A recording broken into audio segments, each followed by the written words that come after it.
ഇന്ന് നല്ല മഴയാണ്. നമുക്കൊരു കർക്കിടക കഞ്ഞിക്കൂട്ട് വെച്ച് കഞ്ഞി ഉണ്ടാക്കിയാലോ?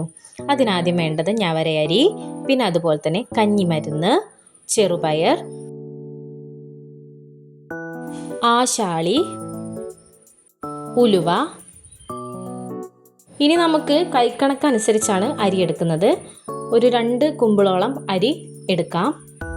ആളുകളുടെ എണ്ണം അനുസരിച്ച് നമുക്ക് അരിയുടെ അളവ് കൂട്ടാം. ഇനി അതിലേക്ക് ഒരു പിടി ആശാളി ചേർത്ത് കൊടുക്കാം. അതുപോലെ തന്നെ ഒരു പിടി ചെറുപയർ കൂടെ ചേർത്ത് കൊടുക്കാം. ഒരു പിടി ഉലുവ കൂടെ ചേർത്ത് കൊടുക്കാം. എല്ലാം നന്നായിട്ട് കഴുകിയെടുക്കണേ. എന്നിട്ട് നമുക്കിത് വേവാൻ ആവശ്യമായിട്ടുള്ള വെള്ളം ഒഴിച്ചു കൊടുക്കാം. ഇനി അരപ്പ് തയ്യാറാക്കാനായിട്ട് ഒരു മുറി തേങ്ങ വേണം. ഒരല്പം ചെറിയ ജീരകം ഇട്ട് കൊടുക്കാം.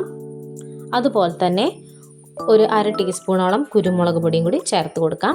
എന്നിട്ട് ഈ രീതിയിൽ നമുക്ക് തേങ്ങ അരച്ചെടുക്കാം. ഇനി നമുക്ക് തേങ്ങ അരിച്ചെടുക്കണം. തേങ്ങയുടെ പാലിന് വേണ്ടിയിട്ട് തേങ്ങ അരിച്ചെടുക്കണം. അങ്ങനെ നമ്മുടെ തേങ്ങാപ്പാൽ ഇവിടെ റെഡി ആയിട്ടുണ്ട്.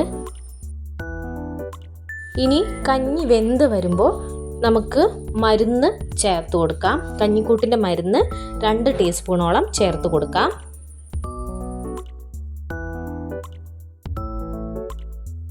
എന്നിട്ട് നന്നായിട്ടൊന്ന് ഇളക്കി കൊടുക്കാം.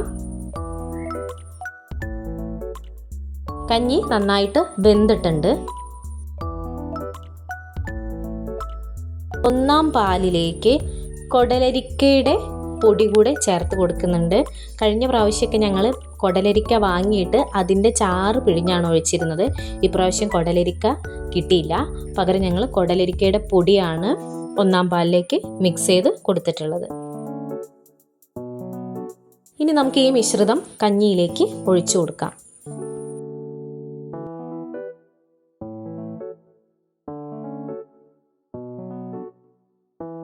അങ്ങനെ നമ്മുടെ കഞ്ഞി ഇവിടെ റെഡി ആയിട്ടുണ്ട്. ഇനി നമുക്കിതൊന്ന് വറുത്തിടണേ.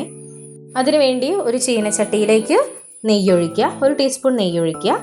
അതിലേക്ക് കുഞ്ഞുള്ളിയില്ലേ, ഒരു 2-3 കുഞ്ഞുള്ളി ചെറിയ കഷ്ണങ്ങളാക്കിയിട്ട് ഇട്ട് കൊടുക്കാം. ഇത് നന്നായിട്ടൊന്ന് മൂപ്പിച്ചെടുക്കണം.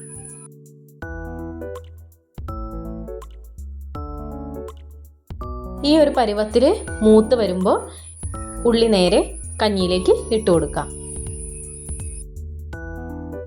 അങ്ങനെ നമ്മുടെ രുചികരമായ കർക്കിടകക്കഞ്ഞി ഇവിടെ റെഡി ആയിട്ടുണ്ട്. നിങ്ങളെല്ലാവരും ഒന്ന് ട്രൈ ചെയ്ത് നോക്കുക. കർക്കിടക മാസത്തിൽ നമ്മൾ നമ്മുടെ ശരീരത്തിന് അത്രയേറെ പ്രാധാന്യം കൊടുക്കുന്ന ഒരു മാസമാണ്. അപ്പോൾ നിങ്ങളെല്ലാവരും ഒന്ന് ട്രൈ ചെയ്ത് നോക്കുക.